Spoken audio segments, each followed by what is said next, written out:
Live from the Brilliance Studios, it's Bang and Dang. That's awesome. If you don't like that, then You ain't black.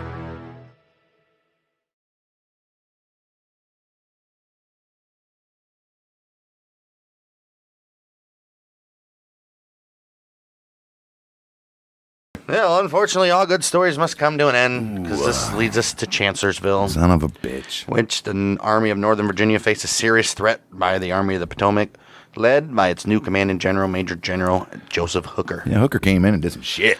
Did he, though? Did the same shit. Right. Lee decided to employ a risky tactic to take the initiative and offensive away from Hooker's new southern thrust. He decided to divide his forces. Yeah, that was risky. Jackson and his entire corps went on an aggressive flanking maneuver to the right of the Union lines, while riding with his infantry in a wide berth well south and west of the Federal line of battle.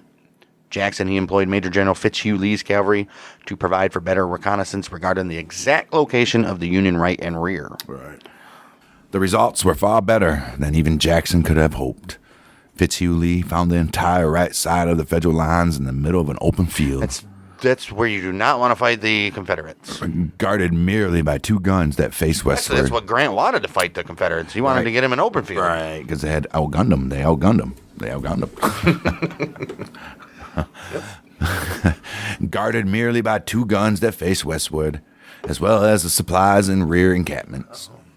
The men were eating and playing games in carefree fashion, completely unaware that an entire Confederate corps was less than a mile away watching them in the woods.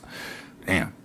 And then they just sneak out of the woods and just annihilate everybody, dude. Well, what happened next is given in Fitzhugh Lee's own words. So impressed was I with my discovery that I rode rapidly back to the point on the plank road where I had left my cavalry.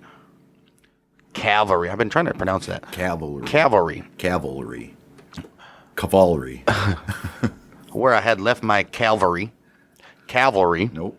Cavalry. Still got the L in there. Cavalry. Right? Cavalry. Cavalry. Cavalry.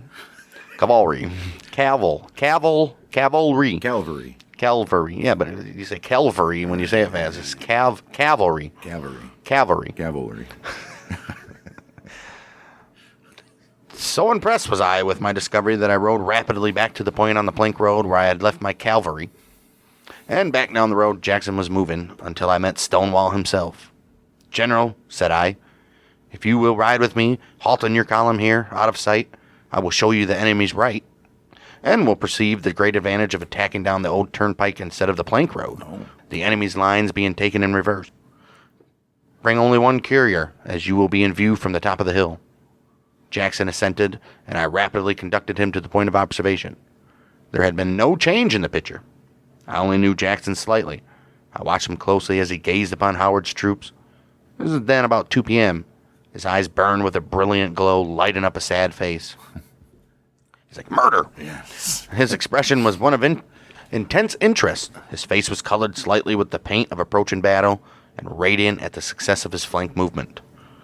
To the remarks made to him while the unconscious line of blue was pointed out, he did not reply once during the 5 minutes he was on the hill, and yet his lips were moving.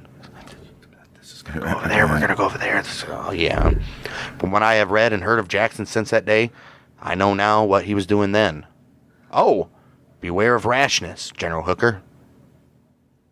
Stonewall Jackson is praying in full view and in rear of your right flank." Wow. While talking to the great god of battles, how could he hear what a poor cavalryman was saying? All right. "Tell General Rhodes," said he, suddenly whirling his horse towards the courier, "to move across the old plank road, halt when he gets to the old turnpike, and I will join him there." One more look upon the Federal lines, and then he rode rapidly down the hill, his arms flapping to the motion of his horse, over whose head, it seemed, good rider as he was, he would certainly go. And he's just bouncing. Right. He don't care. He's like, yeah. I expected to be told I had made a valuable personal reconnaissance, saving the lives of many soldiers, and that Jackson was indebted to me to that amount at least. Perhaps I might have been a little chagrined at Jackson's silence, and hence commented inwardly and adversely upon his horsemanship. At last, I had looked upon him for the last time. Last time he saw him. And that's Fitzhugh Lee in his address to the Association of the Army of Northern Virginia, 1879. Jackson immediately returned to his corps and arranged his divisions into a line of battle to charge directly into the oblivious Federal right. The old Rebs marched silently until they were merely several hundred feet from the Union position. They released a cry, and a full charge ensued. And that's what you heard. If you watch any documentary on this, It's insane. and they just come out of the woods out of nowhere, dude. Many of the Federal soldiers were captured without a shot fired. The rest were driven into a full rout. Jackson pursued back toward the center of the Federal line until dusk. As Jackson and his staff were returning to camp May 2nd, sentries of the 18th North Carolina Infantry Regiment, they mistook the group for a Union cavalry force. The sentries shouted, "Halt! Who goes there?" They really said that, huh? But fired before evaluating the reply. Frantic shouts by Johnson's staff identifying the party were replied to by Major John D. Berry with the retort, "It's a damned Yankee trick! Fire!" A second volley was fired in response. Jackson, he was hit by 3 bullets. 2 in the left arm, 1 in the right hand. It's crazy. He didn't even die from his freaking gun wounds, dude. It's insane. Several of Jackson's men and many horses were killed in this attack. Incoming artillery rounds and darkness led to confusion. Jackson was dropped from his stretcher while being evacuated. Why is he on a stretcher when he's got shot in the hands and the arms? Surgeon Hunter McGuire amputated Jackson's left arm, and Jackson was moved to Fairfield Plantation at Guinea Station. Oh. Thomas Chandler, the owner, offered the use of his home for Jackson's treatment, but Jackson suggested using Chandler's plantation office building instead. We don't want to muck up your home, Right. guy. Confederate General Robert E. Lee, he wrote Jackson after learning of his injuries, stating, "Could I have directed events, I would have chosen for the good of the country to be disabled in your stead." Steed. Jackson died of complications from pneumonia May 10th, 1863, Jeez. 8 days after he was shot. Dr. McGuire, he wrote an account of Jackson's final hours and last words. He says a few moments before he died, he cried out in his delirium, "Order A.P. Hill to prepare for action. Pass the infantry to the front rapidly. Tell Major Hawks," then stopped, leaving the sentence unfinished. Presently, a smile of ineffable sweetness spread itself over his pale face, and he said quietly, and with an expression as if of relief, "Let us cross over the river and rest under the shade of the trees." Give me a biscuit. Damn, that's insane. I mean, it happens. It happens. It does. Jackson's fatal bullet was withdrawn, examined, and found to be a .67 caliber, which was .67 inches round. It's pretty big. A type in service with the Confederate forces. Union troops in the area were using .58 caliber balls. This was one of the first instances of forensic ballistics identification derived from a firearm projectile. Well, look at that. There's a fun fact for you guys. Yeah. His body was moved to the governor's mansion in Richmond for the public to mourn. He was then moved to be buried in Oak Grove Cemetery in Lexington, Virginia.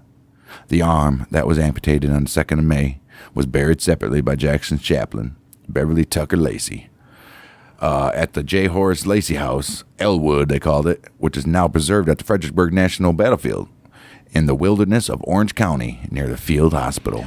And Jackson's body was buried in ordinary dress, but wearing a military coat. His coffin was draped with a Confederate flag and had a glass plate so that his face could be seen during public mourning. Yeah, they liked to do that back in the day. That's weird. His funeral proceeded with great pomp. All pallbearers were generals, including James Longstreet. 4 white horses pulled the hearse, and a crowd 2 miles long followed the procession. In the course of public mourning, 20,000 people visited the body. Damn. Upon hearing of Jackson's death, Robert E. Lee, he mourned the loss of both a friend and a trusted commander. As Jackson lay dying, Lee sent a message through Chaplain Lacey saying, "Give General Jackson my affectionate regards, and say to him, he has lost his left arm, but I my right." Oh, good for you, Lee. The night Lee learned of Jackson's death, he told his cook, "William, I have lost my right arm. I'm bleeding at the heart." Oh. Harper's Weekly reported Jackson's death on the 23rd of May, 1863, and this is what it says. Death of Stonewall Jackson. General Stonewall Jackson was badly wounded in the arm at the Battle of Chancellorsville and had his arm amputated. Jackson initially appeared to be healing, but died from pneumonia on the 10th of May, 1863.